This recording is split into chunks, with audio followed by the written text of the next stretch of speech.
Are the Cowboys in danger of going 0-2? Do you start the rookie in Chicago? Is this the beginning of the end for the bad man? We're going to try to answer those questions and more this week as we go into week two on Fantasy Football Fever, which starts uh, right about now. 15 seconds to air. Stand by all cameras. Ready with slow motion and isolated cameras. Stand by videotape and roll tape. And tape is rolling in less than 5, in 3, 2, 1. Take tape.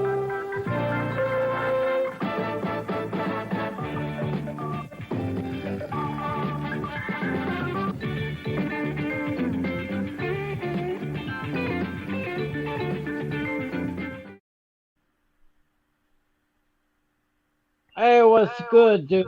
It's Tim McClellan here, your buddy, another edition of Fantasy Football Fever. Joined by three of my good friends, the one and only Irene Weaver. We got Adam Good down at the bottom here. Yo. And of course, my buddy down here, John Finn. Hi, Tim. All right, good to see everybody here. Y'all don't forget, Jonathan has two podcasts for her sports every week through the NFL season. So check out Spotify, check out podcasts, Apple, anywhere you find podcasts.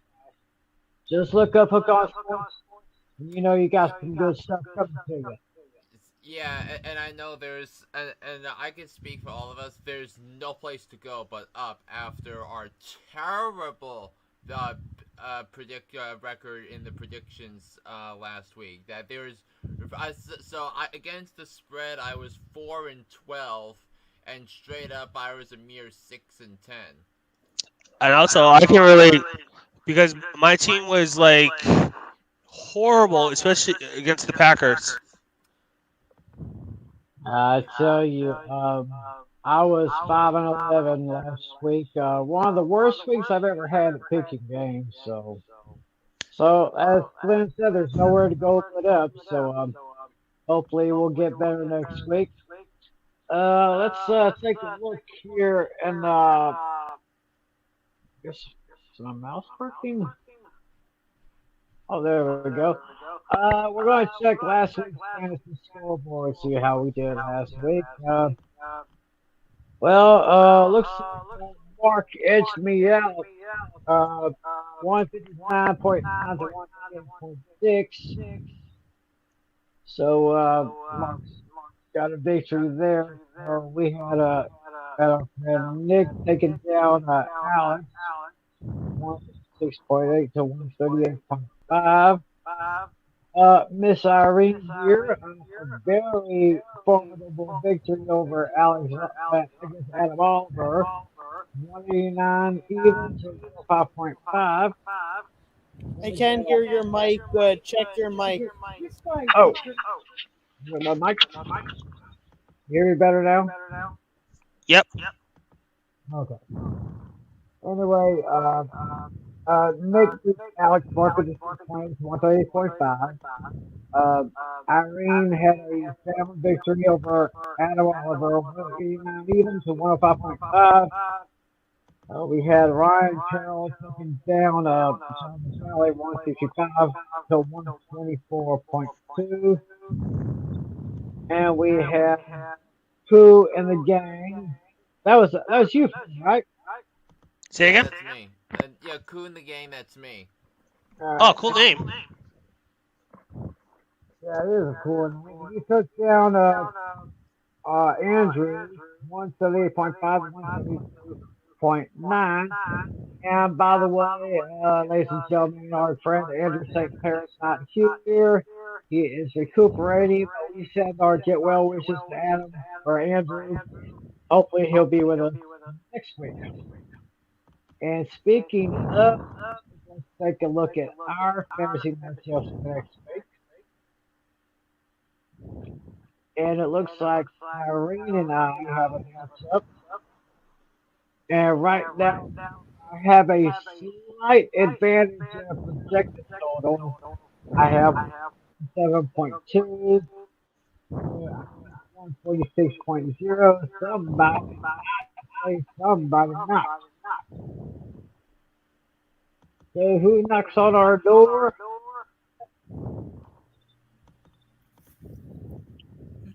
Hey, we have None other than I David honestly Heller. think because I added Tom Brady with Gronk, it gave me an advantage, and then I had some really good players on there, and then it like auto adjusts it. But there's an article I wanted to pull out that might help with this. Hold on one second. Sorry, that was me. well. Let's welcome our newcomer here to Fantasy Football Fever. It's David Heller. How you doing, Dave? Doing good. How are you? How are you guys doing? We're doing pretty good. Yeah, last week was pretty bad as far as our pick'ems. Yeah. Yeah, but we're just going. I'm. You know what was surprising with this weekend, right? What's that, bro?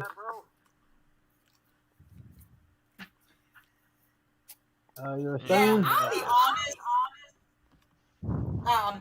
So I'm actually in a fantasy league of my own, and I probably I last week looking back, I probably should have started Dak Prescott and benched Aaron Rodgers.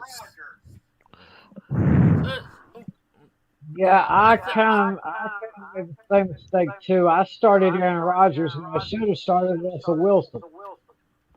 Yeah. it's yeah, Yeah, also, but hindsight is 2020. yeah, but also think about this. So this is going to be an issue for Aaron Rodgers fantasy owners, right? Because David Bakhtiari is not available to play. They lost their All-Pro center Ryan Lindsley to free agency. The offensive line the Packers are putting out there right now is the worst offensive line that Aaron Rodgers has ever played in front of, and I should have picked up on it when they were manhandled by that Saints pass rush, and as a result of that, the Saints just overwhelmed Aaron Rodgers and the Packers. Yeah. And also, I have to agree because when I was seeing the game, I was like, their offense is horrible. I thought they're going to be okay, but So I just wanna to start it off I just wanted to say this seems like you could see this statistic here. Approximately 100 million viewers watch NFL football during week 1. So it's really the games are heating up right now. It's getting really fierce out there. You could tell they're already there's you could see on 6.3 billion minutes for national windows, the highest on record for a week one national window. The Thursday kickoff had a really big viewership. I also wanted to show that there's basically here's okay, so here's the other thing. NFL Films A Football Life returns on September 17th, and week 2 preview. Okay, so here's a headline right here. Kamara, McCaffrey, Prescott, they're gonna tap and encore to thrilling kickoff weekend. So week 2 is looking really promising right now. You could definitely see right there. That's some big headlines right there. and also the to add really in week 2 on Sunday Night Football, it's going to be a good matchup because it's Baltimore versus Kansas City, and I believe that's going to be the high score game. Yeah. Whoa, don't say anything yet. Yep. Yeah, and We'll we'll get get to it. Yeah. Okay. Yeah, and one thing I do want to say about the Packers' performance week 1, right? Because one of the things I always say, and And I always say this is a redundant point, but it's a relevant point every year. So that I've been watching the Giants for so many years. When I first got into football and started following the Giants had league's best offensive line, and as a result, they were able that Eli Manning and his receivers were able to produce at a rather high level. But management has either missed on offensive line picks in the draft, failed to develop offensive linemen, or neglect the issue as a whole, and as a result, the Giants have not won a playoff game in 10 years. And this is why I say each and every single year, if you have an offensive line, you're going to be if you have a strong offensive line, you're going to have a successful team. You look at Kansas City, you look at Tampa. I think Cleveland has the best offensive line in the NFL this year, and they gave Kansas City everything they had on Sunday. So that and the Kansas City and Cleveland is my preseason AFC Championship matchup. The ability to have an offensive line matters, and no matter the quarterback, if you have a good offensive line, you can produce high numbers in the NFL. Yeah, I agree. Yeah. Flynn, I got a question for you. Since you are a Giant fan, do you think it's all those problems that you just talked about are entirely the fault of Dave Gettleman, or no? Listen. Dave Gettleman was the general manager for the Panthers for the few years when they went to the Super Bowl, right? So, but the reason he got the job as a Giants general manager is because he worked under John Mara under former general managers like Ernie Accorsi, who really was the architect of the two Giants championship teams, because he drafted almost all the key players, especially the first one, and also with Jerry Reese. But to me, I think the problem stems with the inability for the Maras and the Tisches to really try something different. Just because the Giants have won 4 Super Bowls in the last 40 years doesn't mean that it's going to be a successful model to follow in future years, right? Because think of, and Tim can attest to this. Think of how the NFL was when. So when were you born, Tim? When were you born, in the 70s? 74. No, I was born in 1998. I'm talking to Tim. So you were born in the 70s. Think about, and Tim can think about what the NFL was like in the early 70s and to the early 90s. But that the NFL has completely changed, and whether it's the course of the evolution of the NFL, the evolution of technologies and rules that allow offenses to thrive, and this has become a quarterback-driven league. And if you don't have a quarterback, you're not going to be successful. And in order to have a good quarterback, you need something like an offensive line and a defense. And I'll give you an example. I'll give you another example, David. I'll take it a step further. Matthew Stafford, excellent NFL debut, right? So 321 yards passing, 3 touchdowns.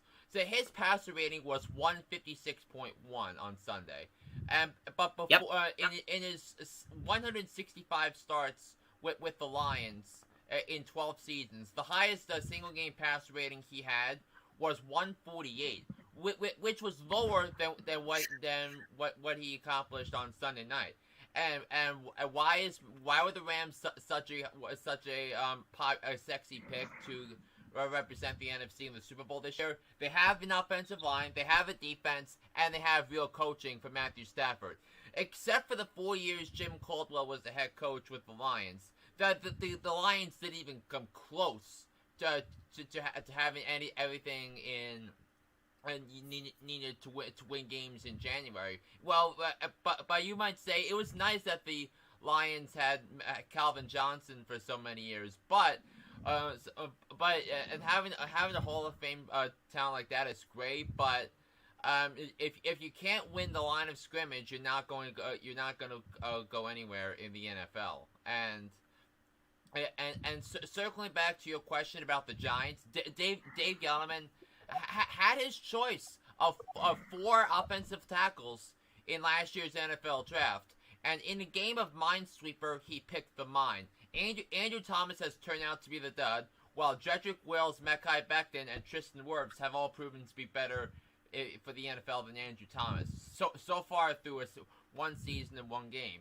So that could change quickly, but if I was to, but it's more likely than not that Dave Gettleman missed on his draft pick of restoring order to that offensive line, and that's why I think he's going to be fired at the end of the season, because I don't have the Giants making the playoffs. So, I don't know if that answers your question, David. Yeah, I totally agree. And also, what I don't think helps is Daniel Jones. I've been noticing too that he's been turning the ball over quite a bit, especially like fumbling the ball and things like that. Daniel Jones has got to start learning how to take care of the football. Otherwise, if you don't, you're going to get pushed out of New York. And I think a lot of young quarterbacks might have that problem, but it's certainly a fixable problem. And I think Daniel Jones even after that fumble, he was pressed into running a lot of quarterback sneaks. And I think it just comes down to technique, and I certainly think he's capable of fixing it, because we saw what he was in college, or even with a terrible roster around him. So, but he just needs to fix his technique, and he needs to play for a better team. And I think he's a more athletic Eli Manning. And you could say the fourth Manning brother, because he was coached by David Cutcliffe, who also coached the Mannings when they were in college. So that could be something that can happen, but it's most certainly a fixable problem. But I know Tim wanted to start looking at some of the games this weekend. So Tim, do you want to get started? Yeah, very, very, very interesting conversation right there with Harrison Johnson. Let's talk about our matchups too. I'm experiencing an echo very loudly. I think it's your headphones doing it, so maybe try unplugging them and use your AirPods, or just disconnect your headphones for the echo. Yeah.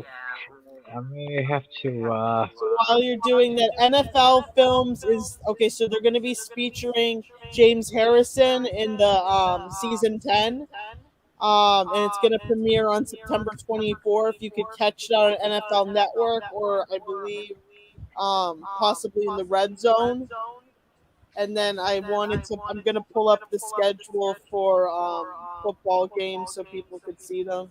I also have that graphic that John Flynn sent me that I'll put up as well to help out. 1 second.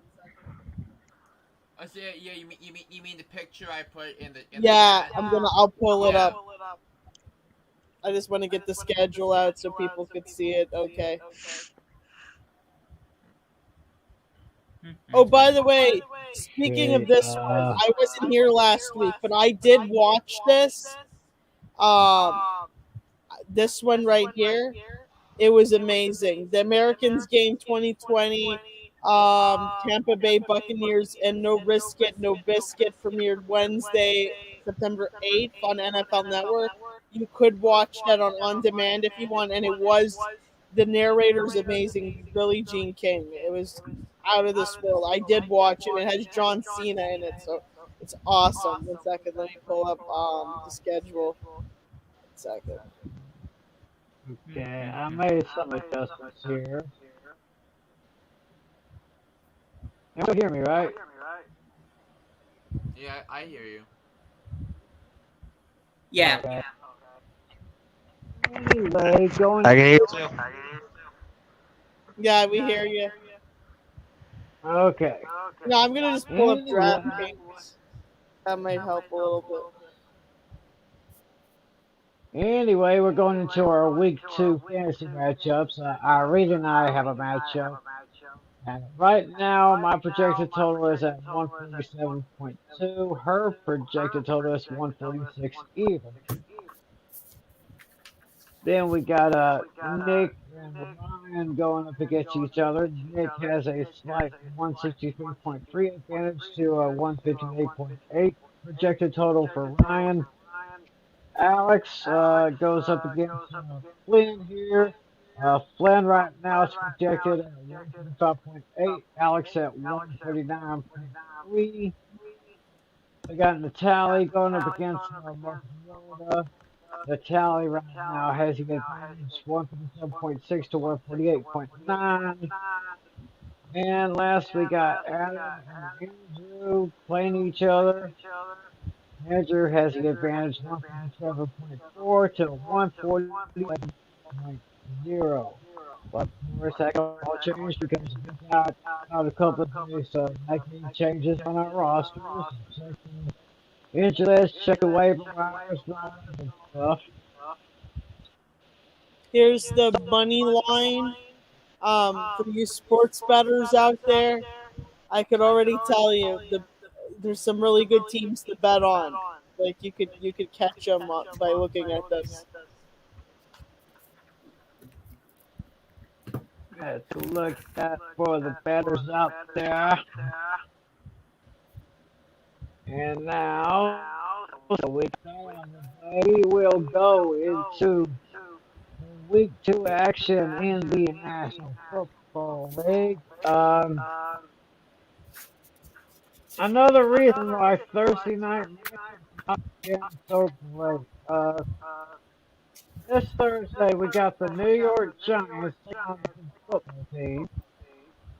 That game will be on NFL Network, and the spread is Washington by 3.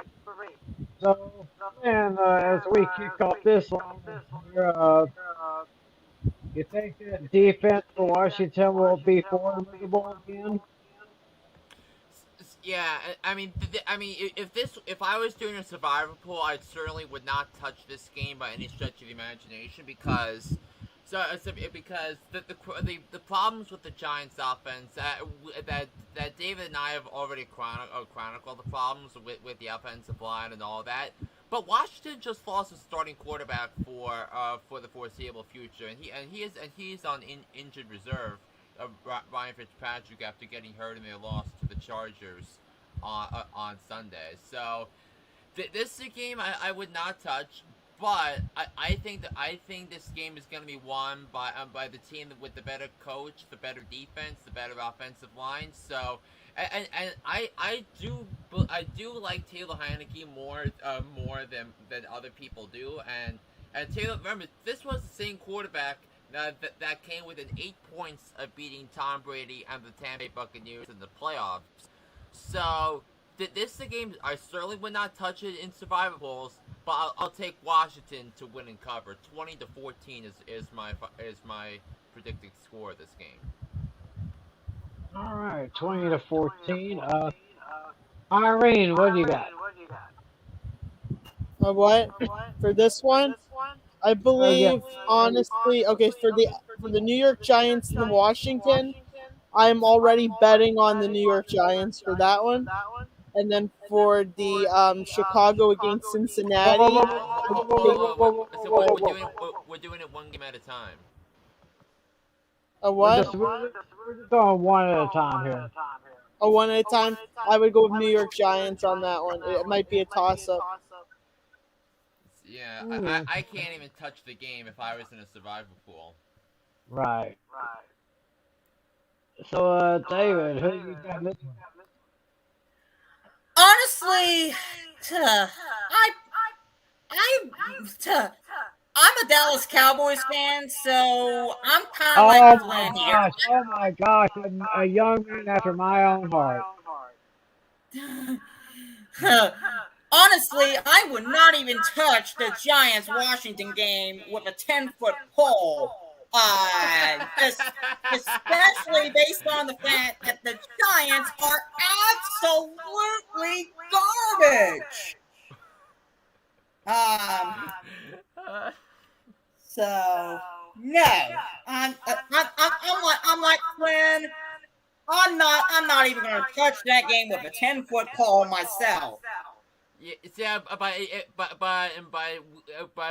we pick all the games. So if you were to pick between these two teams, who would you pick?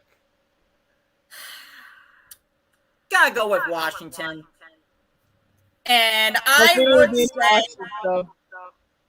yeah, I would say it'll be a close game. Probably low scoring affair because both teams are not that great, let's be honest. I'm going to say 2017 Washington. 2017. Well, I'm kind of going with a similar type story. It's going to be low scoring. This will be pretty much a toilet bowl game. I'm going to go with Washington. I got them 16-13. It's not going to be right home about. Yeah, I would not be surprised if both teams don't score until maybe late in the first quarter or early in the second quarter. That's how bad both teams are. So maybe both teams kind of slow out of the game. Yeah. We go to Sunday now. The first game on our list here. Excuse me. I would take Chicago on that one. You're jumping the gun again. The Cincinnati Bengals taking on the Chicago Bears. The Bears are picked by 3. So, Flynn, does Andy Dalton you get the starter? Do you go ahead and start Justin Fields? If you listen to my rants on my podcast today, that Andy Dalton is not the quarterback for the Chicago Bears. It's clearly Justin Fields. Now, the Bears did sprinkle in some Justin Fields during the game against the Rams, and Justin Fields ran for a touchdown. I want Andy Dalton off my TV. I want Matt Nagy off my TV. Because I want the whole thing with the houses off my TV. I'm picking the Cincinnati Bengals to win the game outright. They have the better quarterback and the better defensive line. I'll take the Bengals to win this game outright, 23-19. All right. Irene, who would you go with in this one?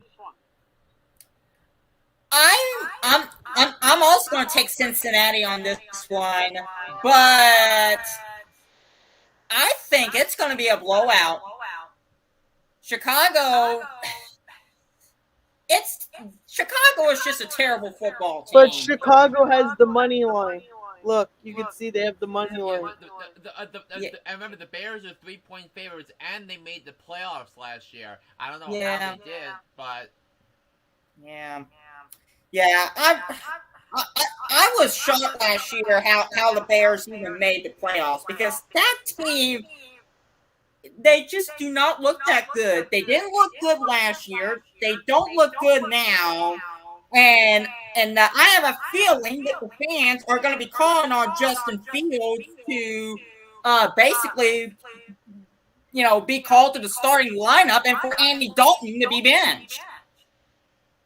So I'm going to say Cincinnati 30, Chicago maybe puts up anywhere from 3 to 7 points. I'm going to say 30-3 Cincinnati. Wow.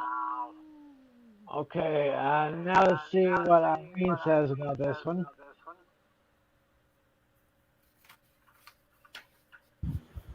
Are you talking about Buffalo and Miami now? No, No, between we're Cincinnati and still Chicago. Cincinnati and Chicago. I would take Chicago because the money line looks promising on that.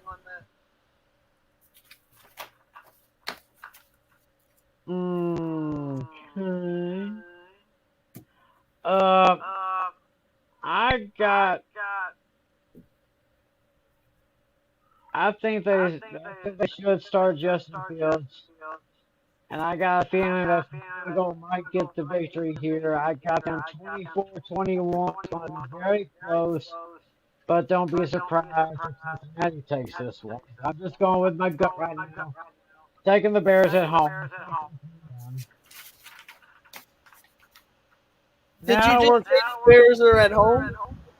yes. That increases their chances a little bit, I would think. Yeah, but I'm not a big fan. Okay, next one is could be a one-sided thing here. We got the Houston Texans going to the Cleveland Browns, and let me check that one again. Cleveland is 12.5 point favorites. Flynn. The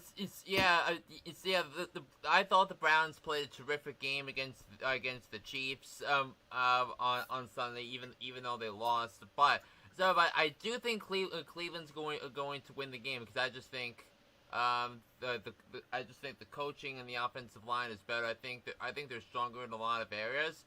But I think the Texans are playing for Brian, and we saw that, and with David Coley coaching his team to victory on Sunday, and a lot of us were wrong when the Texans took down Jacksonville on Sunday, but I think 12.5 points is a lot, so I'm going to take the points with Texans, but I'll take the Browns to win 27-17.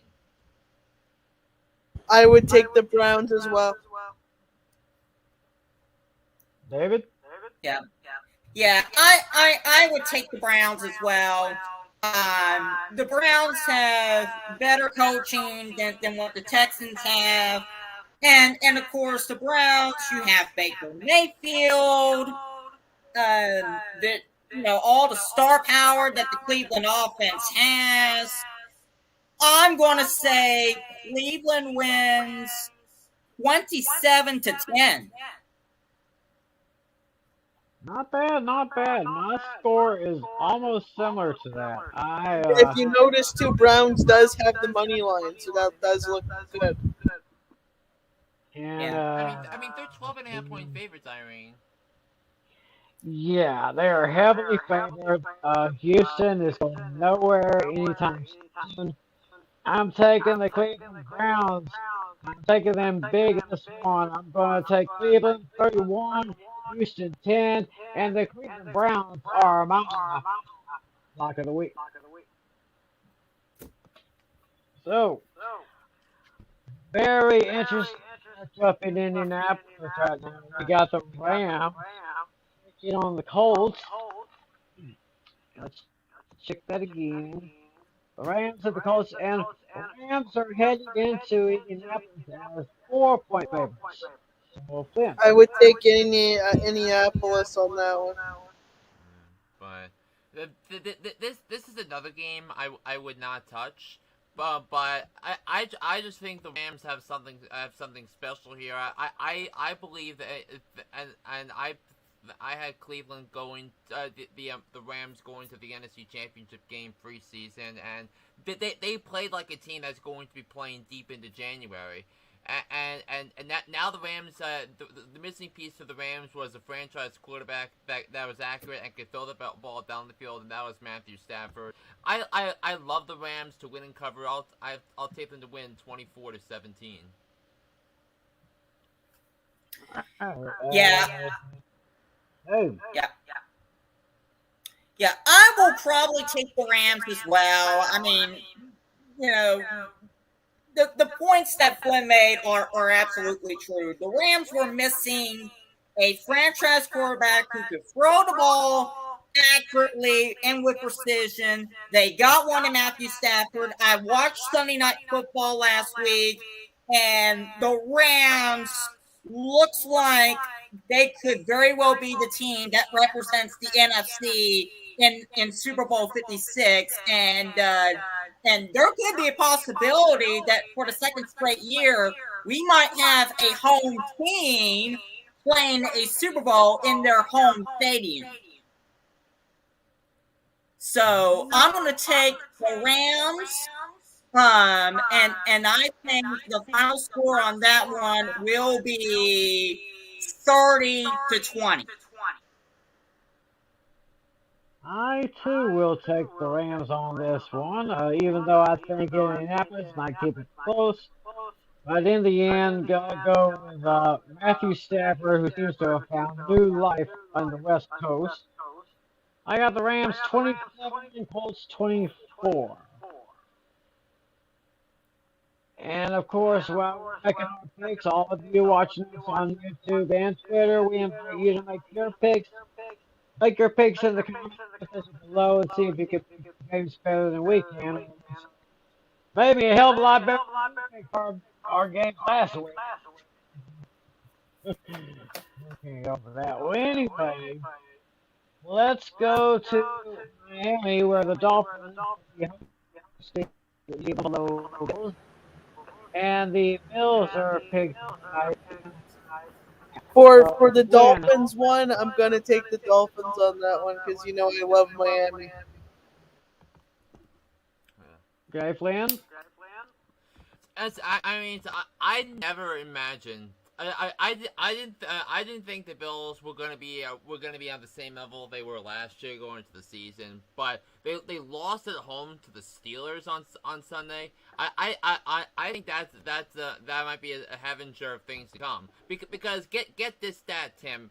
In each of the last 25 years, at least one team that played on Championship Sunday, either the AFC or the NFC Championship game, at least one of those Final Four teams has missed the playoffs the following year, each of the last 25 seasons. And among the four teams that made the Championship Sunday, the Chiefs won, the Bucks won, the Packers lost, although I do think the Packers will be better, and the Bills are the most likely to me that will wind up missing the playoffs. But I think they would start the season 0-2. I didn't think so. I like the Dolphins more than the Bills this week. I'll take the Dolphins to win this game outright, 23-19. All right, so Flynn's got the Dolphins, Maria's got the Dolphins, and David's got. I'm going to take the Bills on this one. I don't think that with the star power that the Bills have right now, they have the star power to avoid the 0-2 start. I would be surprised to see the Bills start out 0-2 after week 2. Don't forget the new quarterback, Tua. But I do think Buffalo will win in the end, and it'll be the full 3-point spread, 23-20. And I think that one will probably go to overtime. It'll probably take the extra session before we determine the winner. But I think the Bills will win. But they got a new quarterback, Tua. He's really fierce. He's stepping up on his game. You know what I mean? They got more like power with that, I would think. I think it'll be like a toss-up, but in the end, I thought when we did this pick, I think Natalie and a bunch of other people said it was a toss-up, but then we said that in the end that maybe Miami would win. Yeah, I think Irene does have a point. I think it's going to be a close game either way. I think it's going to be a competitive game all the way around. You know what game really sticks out at me? Is the New England Patriots against the Jets. I'm taking New England Patriots, baby. We're not there yet. Pump the brakes, sweetheart. Yes. All right, and I have to give my score for this game.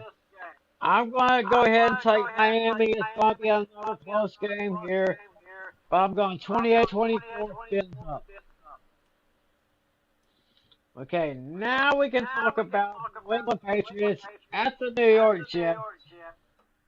I will probably not be interested in this game, even though the Patriots are picked by 5.5. So, Flynn, what do you got? Yeah, I don't think because I don't think 5.5 points is enough for this game to actually make me think about this game. This is one of the easier picks of the week. It's not going to be my lock of the week, but the Patriots roster is so much better 1-53 than the Jets, and the Jets still have problems, but we do want to see development from Zach Wilson. But I think he's gonna get another dose of reality when he takes on the greatest defensive mastermind in NFL history. I'll take the Patriots to win this game, to win and cover and win 23-13. Yeah. Oh. Yeah, actually, the line is not 5.5; it's like 4.5, unless I misheard it. It's 4.5. Yeah, but the line I gave Tim was just then. Yeah. I must have misheard it. I thought I heard 5, not 4. Sorry about that. But either way, I think 4.5, 5.5, something like that. That is just too low. I do not think it's going to be a close game at all. I think the Patriots will definitely prevail, and it's going to be a blowout. I think the Jets will be shut out. Don't take these seriously. These things you see here, these are just like betting odds. So these are just it's like a guidebook basically. Yeah. Still though, I think the 4.5, number is way too low. I think it'll be a blowout, and New England will win pretty convincingly. I'm gonna say 31-zip, New England. Here, so look, when you see the money line now, you could see people are more betting on New England Patriots instead of the Jets. You could see that. Yeah. I don't even know if any single person would want to even bet $1 on the New York Jets. That's a valid point. And speaking of whom, I am taking New England as well. I will take them 31-20. So now we have an interesting matchup in Philadelphia. The Eagles are at home against the San Francisco 49ers. And the 49ers come into this one with a 3.5 point. Okay, so Flynn, 49ers at Eagles. This was an intriguing game to pick, but I think I'm gonna take the points with Philadelphia because I think Philadelphia's defensive line is gonna keep them in the game, and but it's most certainly gonna be a taller task with San Francisco, but the Eagles are going to have their rabid fans in front of them in full force for the first time in a couple of years, and I think that's going to be an advantage there. But I do think the 49ers have the better coach and the better defense in this one. So and I think their defense will be able to prevail in the end. But I think it's going to be a field goal game. So I'm going to take the points with Philadelphia. I'll take the Niners to win the game outright. All right, David, what do you say?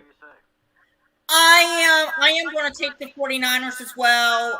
I also think it's going to be a close game, and it will likely come down to a field goal as well, maybe an extra overtime.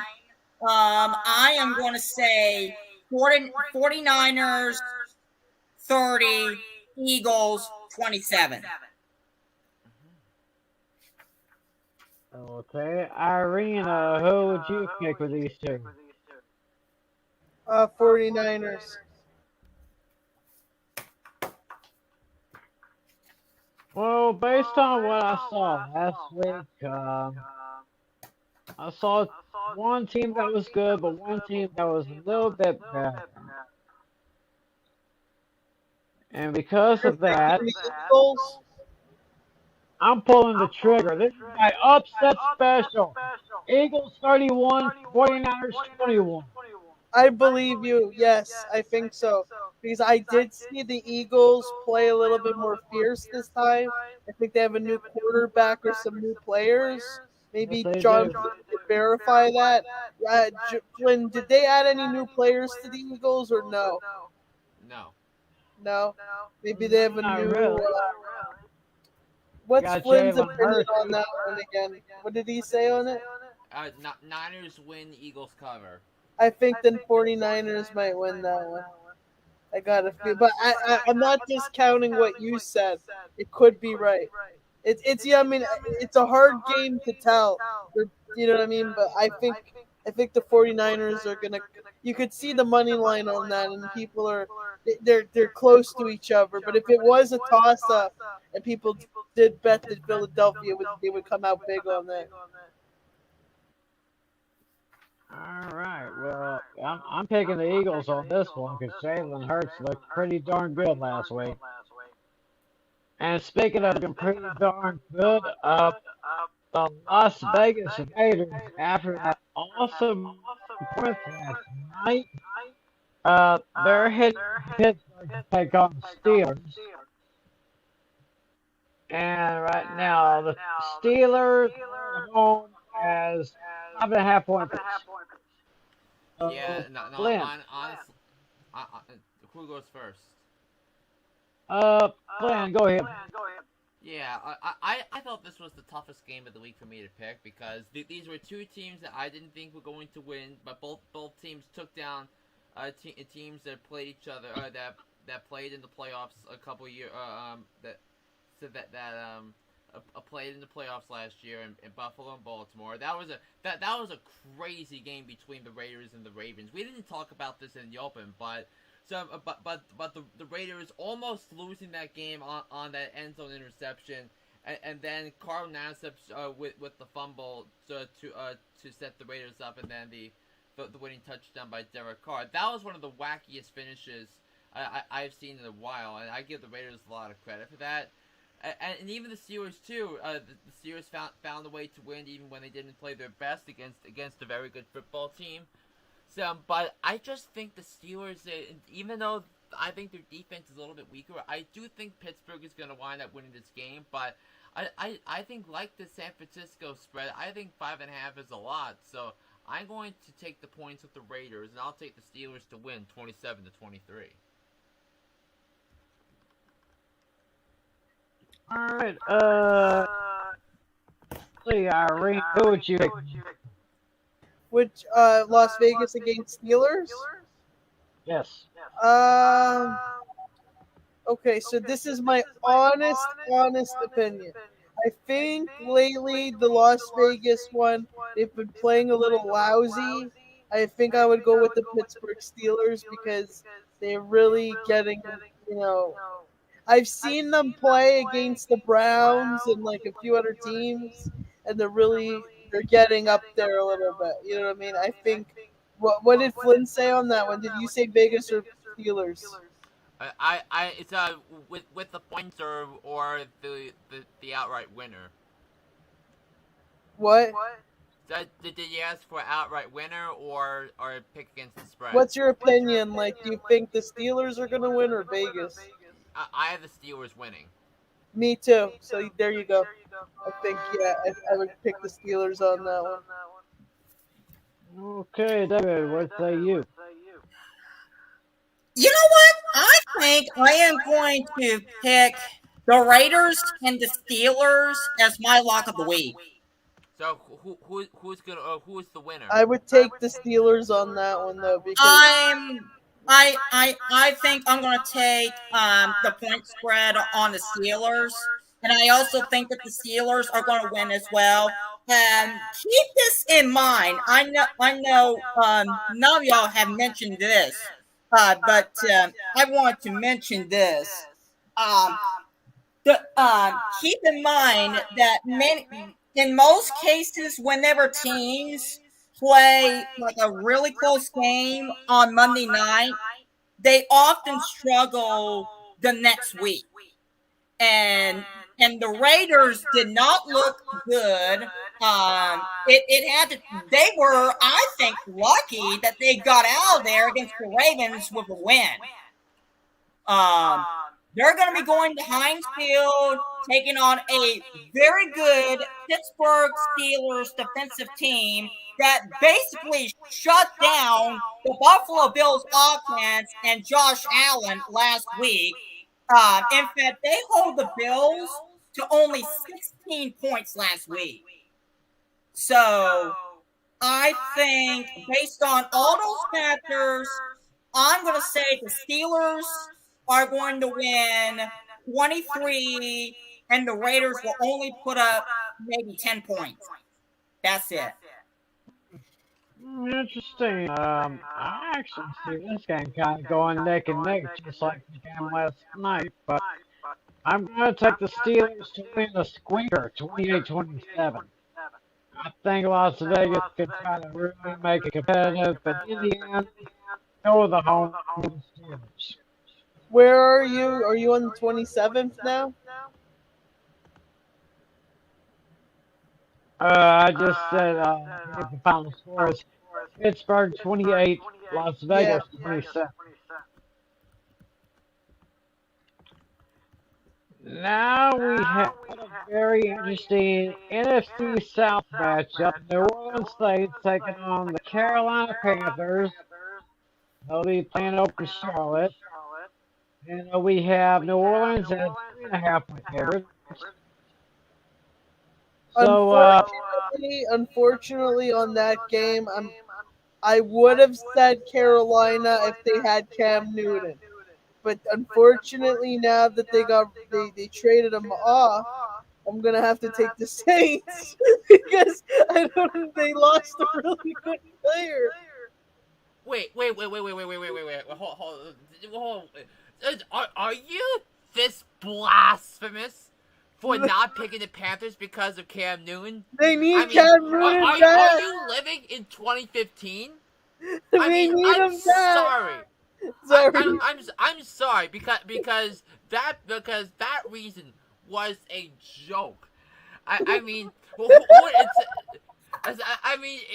you want to pick someone that most resembles Slava Medvedenko I like Kwame Brown, the scrubs of the scrubs of the National Football League, or a player that triggers Stephen A. Smith like Rasho? He should have just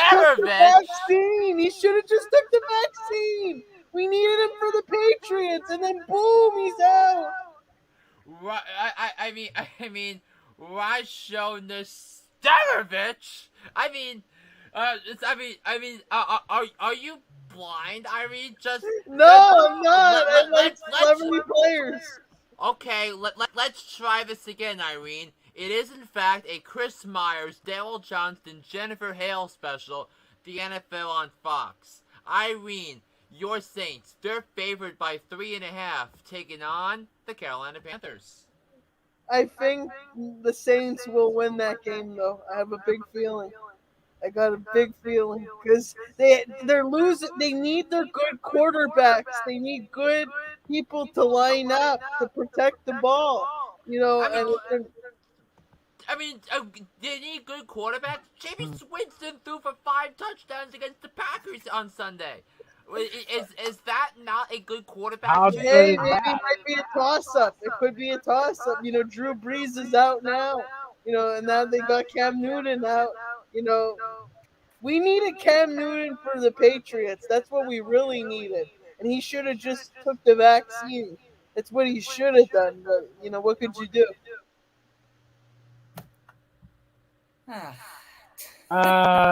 David, what do you got on this one?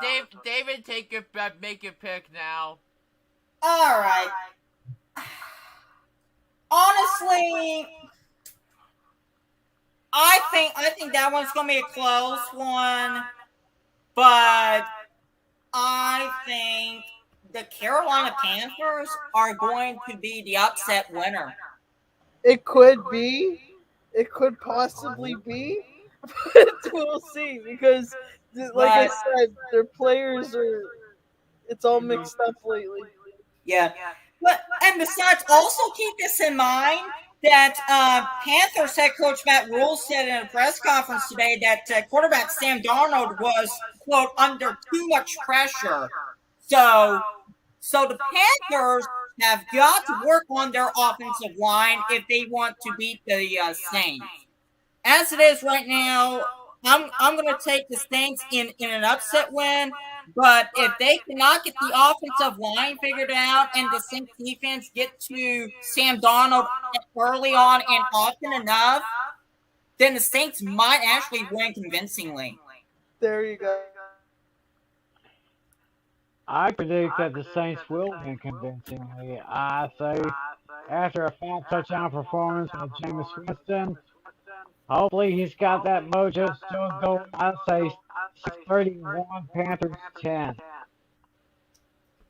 Yeah, and also one thing that I noticed when I watched a little bit of the Saints Packers game, Jameis Winston did not turn the ball over that much. If you notice, so I really think it's a testament to him. I know it's only 1 week, but so far it's a testament to Winston, the fact that he's actually learned how to actually take care of the football and not throw it to the other team.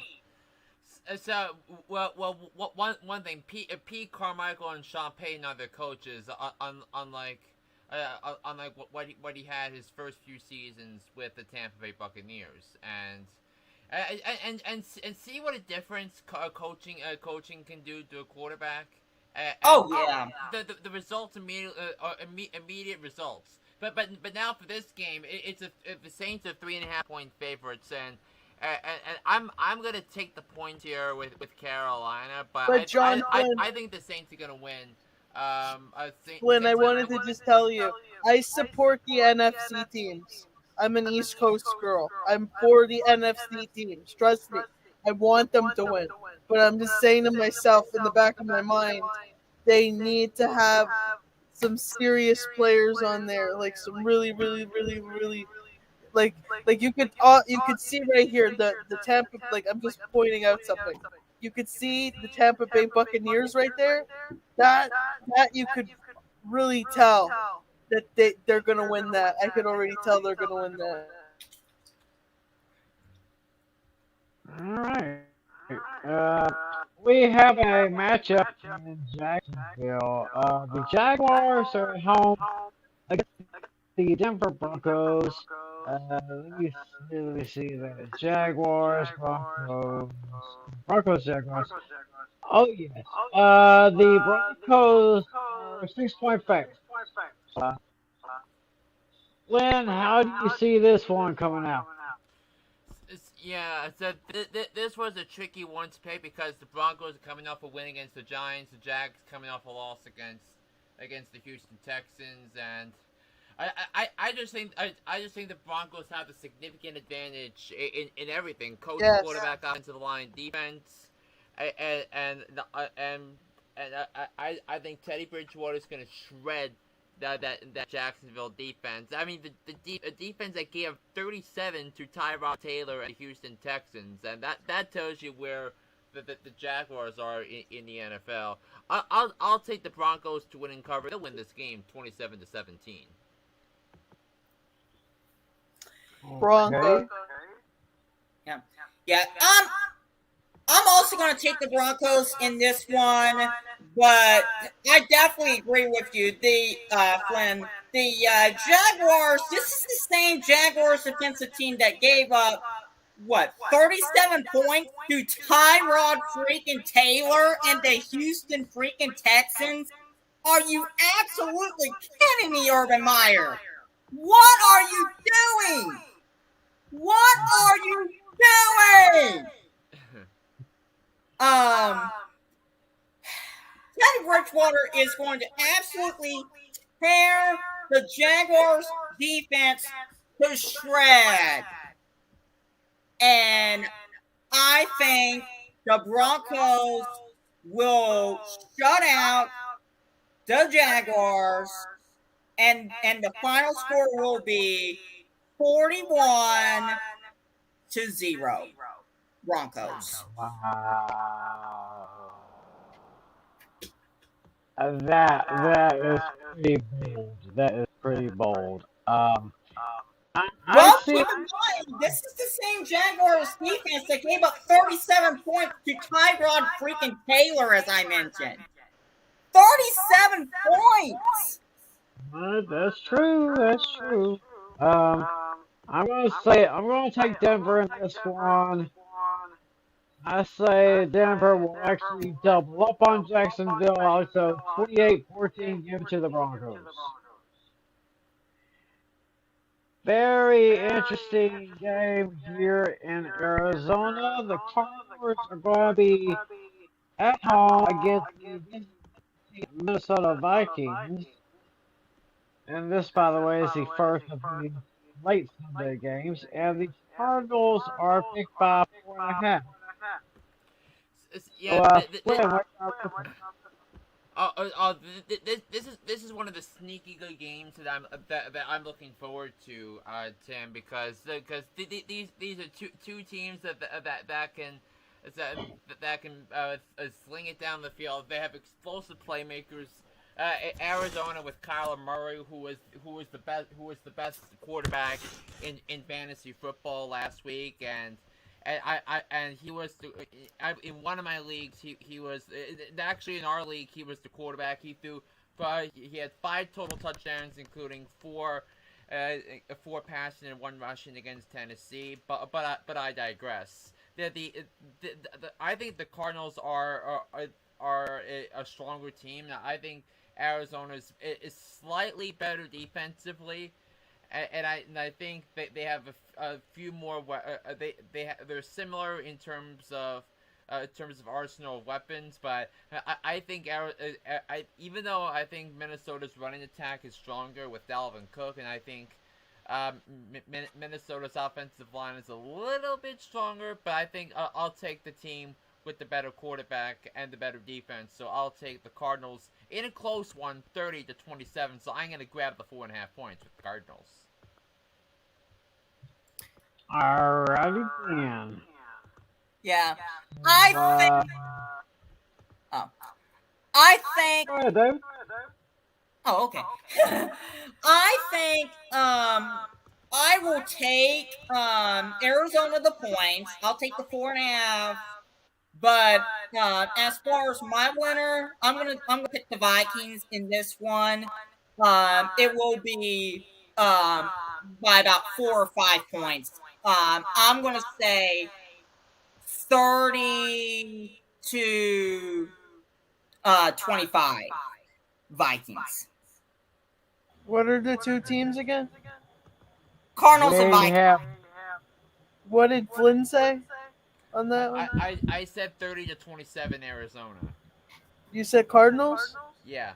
I'm gonna take the Cardinals because the Vikings, like on that one, I see the Cardinals becoming a little better and better and better each game. So it's like, you know what I mean?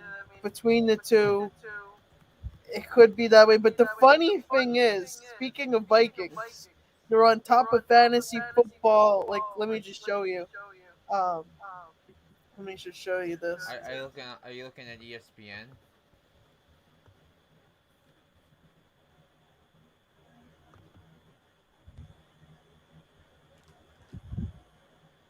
Okay, what we got here? They're like gearing up a little bit on that. So Maybe on the fantasy power rankings. Okay.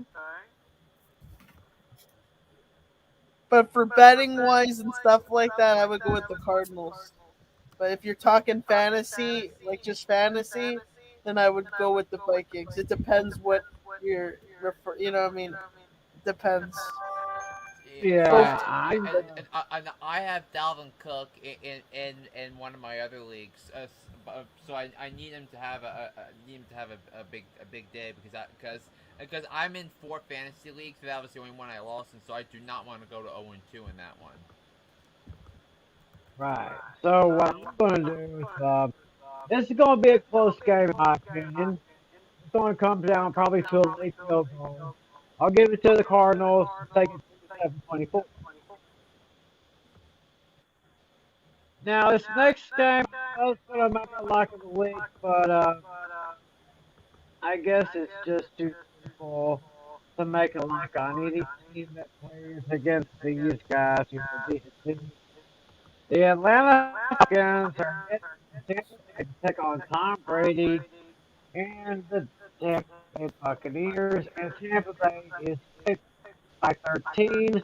But I actually think against the Falcons, 13 is not enough. Man, so what do you say, Flynn?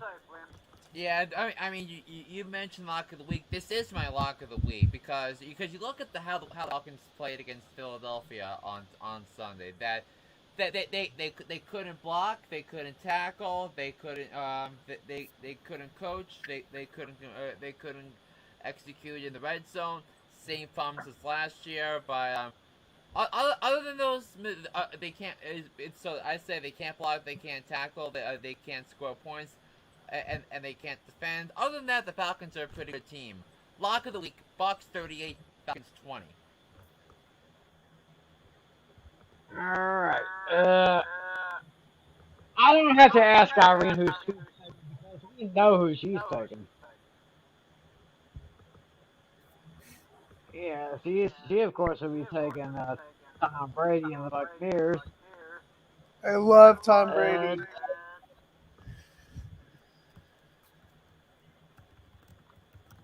you know something, it just amazes me how much it seems I hear Irene saying I love Tom Brady just as much as I hear Stephen A. Smith say I hate those Cowboys fans. All right, David, who you got?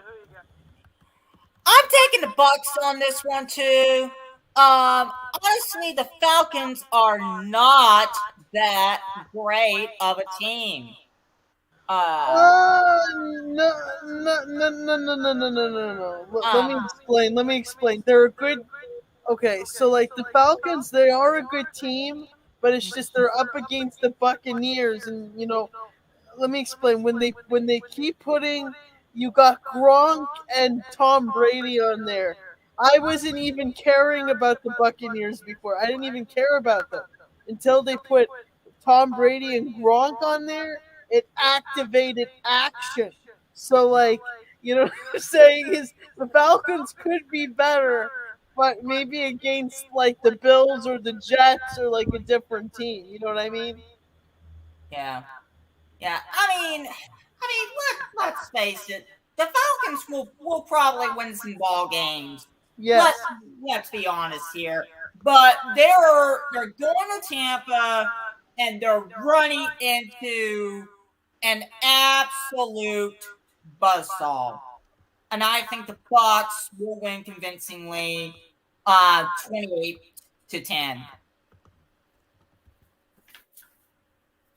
Uh, I think they're score more than 28 points. Actually, I've got Tampa Bay blowing away the Falcons by a score of 44-13.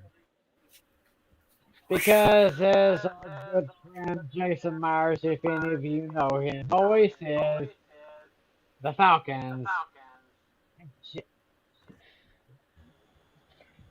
So now we go to, of course, this will be the game that I'm going to have my eyes on. It's my Dallas Cowboys going to SoFi Stadium to take on the LA Chargers. And the Chargers are favorites. So Flint, take this one. And And Tim, you're gonna have the pleasure of hearing Jim Nance, Tony Romo, and Tracy Wolfson call the game on CBS. Remember, this is a CBS game for the Right. Cowboys. Yeah, and these are some fun games, and this is actually one of my favorite matchups of the week because you got two young gunslingers that are gonna duke it out in Dak Prescott and Justin Herbert. I think it's gonna be a great game, but I love the Cowboys in this game. But as much as as much as I do not like the Cowboys, I think they're going to win this game. Yes. For a couple of reasons. One, I think the Cowboys, the Dak Prescott proved last week that he can play mid-season form. He is fully recovered from his terrible injury that knocked him out of the season last year. And number two, I think the defense is aggressive. I think they're more. I think they're much more energized under Dan Quinn, and the Cowboys really wanted to win that game, and I think in order to beat the Chargers, you need to have a viable pass rush, and I thought DeMarcus Lawrence had an excellent game going up against Tristan Wirfs, who is one of the best right tackles in the NFL, and I just think the Cowboys are going to win the war of attrition between their defense line and the Chargers offensive line. So give me the Cowboys to win to get one on the road to secure their first win of the season and be 1-1 as they get ready in Philadelphia. They'll win this game 27-24 in an upset. Mm-hmm. Yeah. Yeah. There we go. Yeah, I'm also a Cowboys fan too. But I do think, well, here's the thing. First of all, I watched the Cowboys Bucks game. Yes, the Cowboys lost, but for their first game of the season, going down to Tampa, playing against the defending Super Bowl champions in the Tampa Bay Buccaneers with Tom Brady and Gronk and everybody that the Bucs have, Dak Prescott and company did not do too bad. Dak is stepping up his game, basically. Yeah. I thought Dak looked also great. Prescott. Yeah, Dak looked great. No question about that. I do think that the defense does have to step up in this one, and I think they will. I tell you what, though, the Chargers quarterback is great as well. Justin Herbert, the Oregon Justin kid. Herbert, yes. Herbert is a great quarterback, and I think he's going to be one of the Charger greats by the time his career is all said and done. You can write that down and take that to the bank on that. I do think that also it will be a close game as well.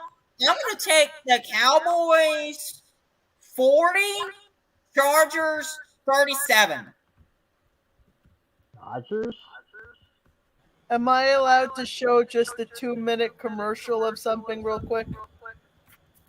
I'm not sure if you can though, because but or towards the end, or I could do it towards the end. Yeah. Probably near the end, maybe. Yeah, Irene, who would you take? Cowboys and Chargers. I'm gonna take the Cowboys on this. And hey, listen, I want to make it clear too. I'm an East Coast girl. I love East Coast teams. I love the NFC. I'm for the NFC all the way to town. But the facts don't lie. The Cowboys are looking very promising on this.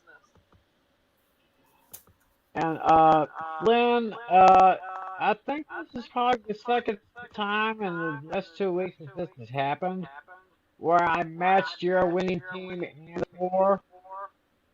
I also say Cowboys 27, Chargers 24.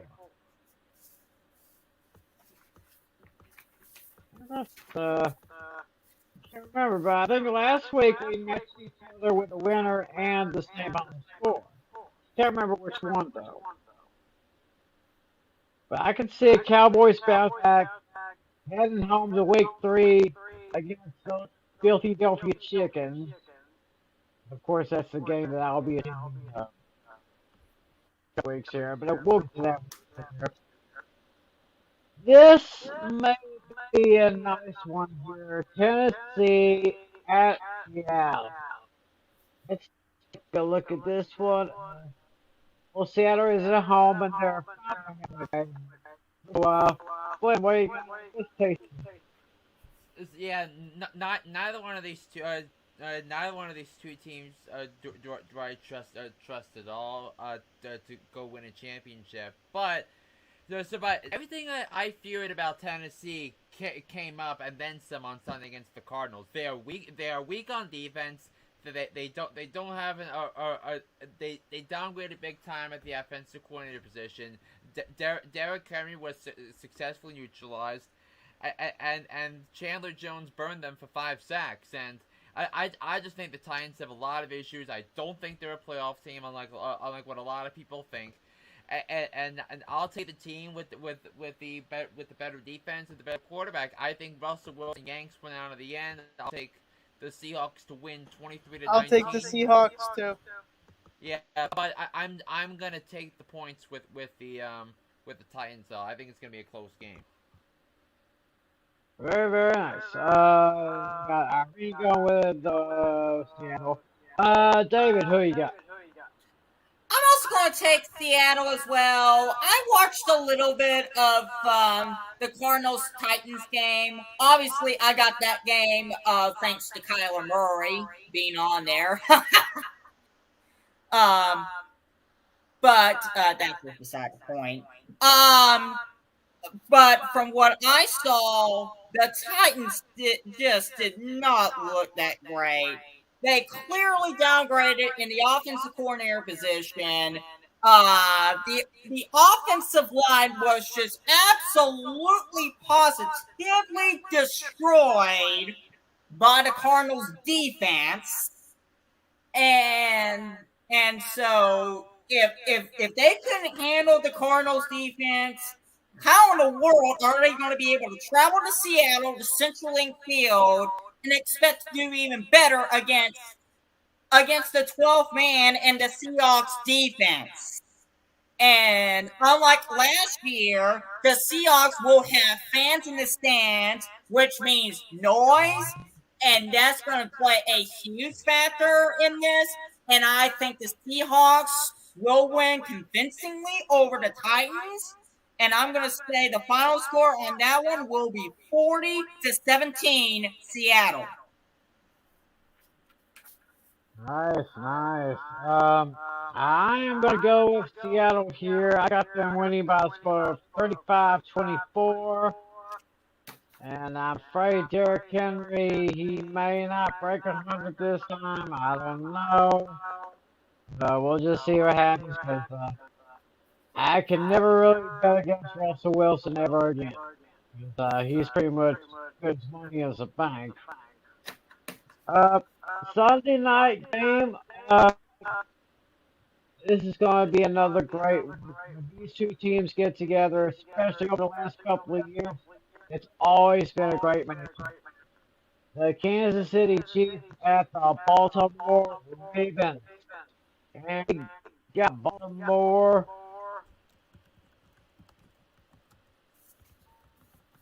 Chiefs Did you just say Kansas City against the Baltimore Ravens? Yes, and Kansas. I'm going to take Kansas City on that. Kansas City is fantastic favorites. Irene take Kansas City. Flynn, who you got? Yeah, I like the Chiefs in this game because 3.5 is a lot of points, but in the regular season you just can't pick against Patty Mahomes and the Chiefs, and anybody they play. And they did not play their best game against Cleveland, but they found a way to win with a strong second half. against a really good football team, and I think Baltimore is limited with their ground attack with the injuries to Gus Edwards and J.K. Dobbins and one thing that happened since the last time we were on this podcast, that the Ravens suffered torn ACL and season-ending ACL injuries to Marcus Peters and Gus Edwards in the same practice on consecutive plays. In what universe does this happen?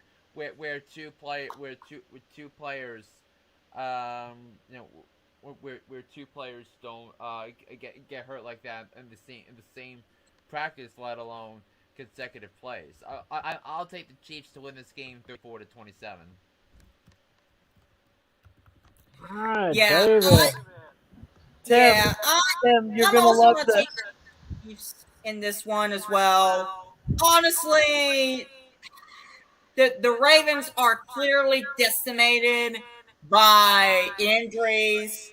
And to Flynn's point, I just have to wonder what is up with the practice facilities at the Ravens, because you do not lose two players to season-ending injuries like that. That just does not happen. That is not normal. So I think the Chiefs will definitely win this one, and I'm going to say Chiefs 30, Ravens 20. Well, with everything that happened in the last few days for the Ravens, it seems like their practice facility has become the Twilight Zone. Because that sounds like that's the only place where you would have two injuries like that at the same time, consecutive plays. Only in the Twilight Zone can that happen. So because of that, I can actually see the Chiefs winning this game by a score of 31-27. And I hope the Ravens do better, and because they got some pretty good. Okay, last game on the schedule, Monday night matchup.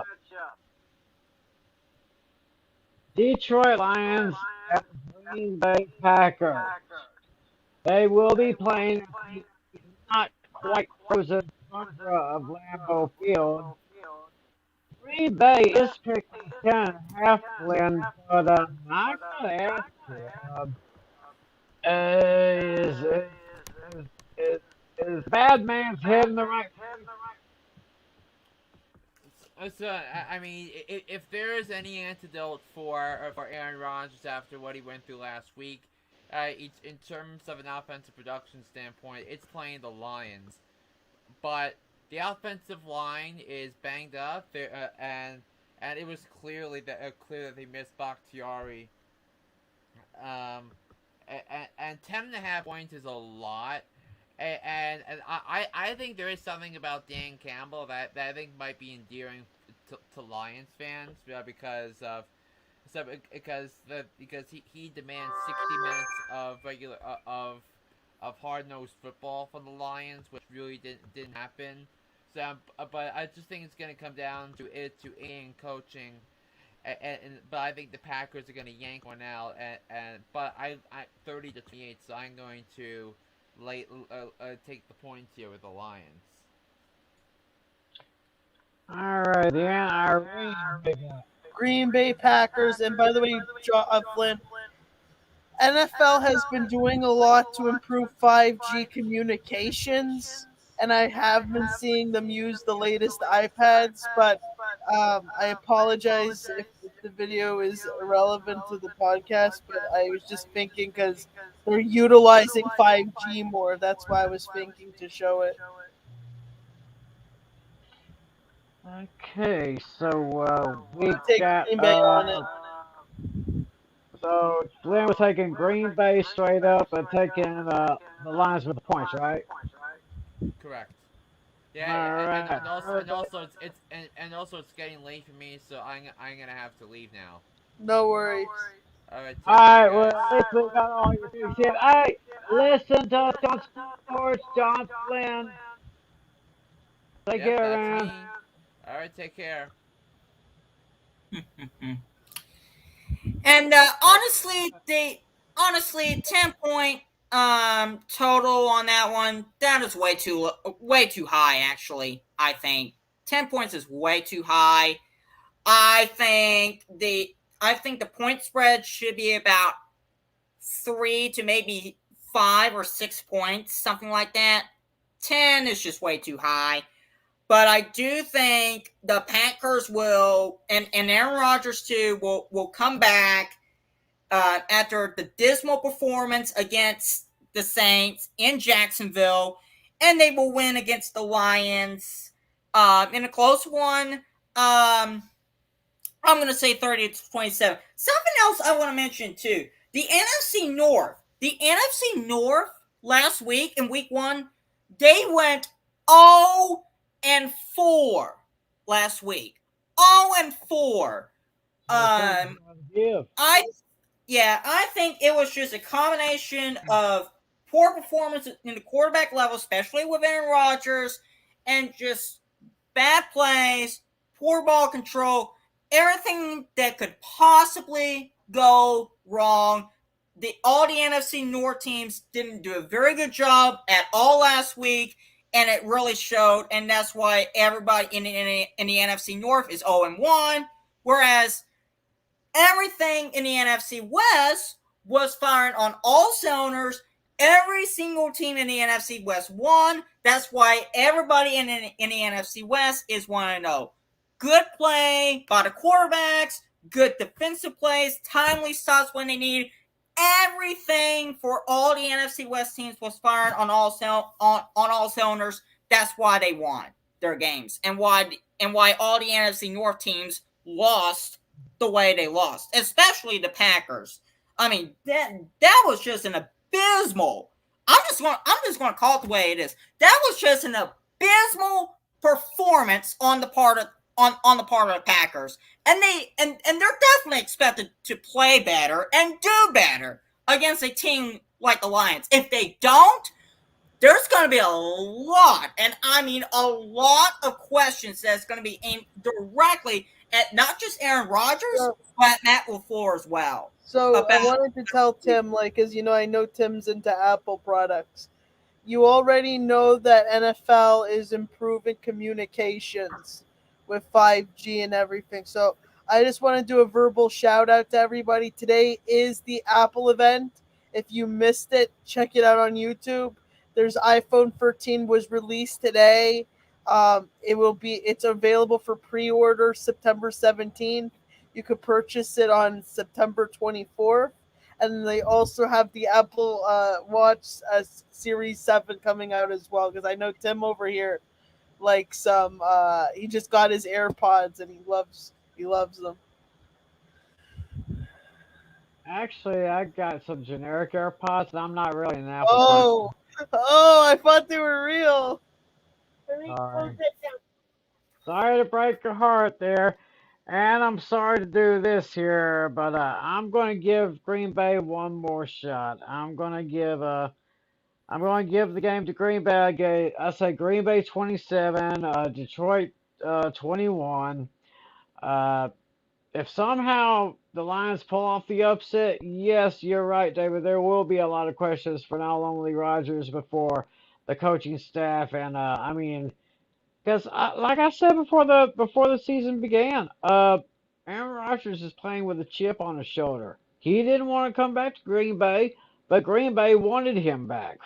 So, and I guess as Skip Bayless said on that one show on FS1, he basically Undisputed. said, yeah, he basically said that it seemed like Aaron Rodgers was playing as if he didn't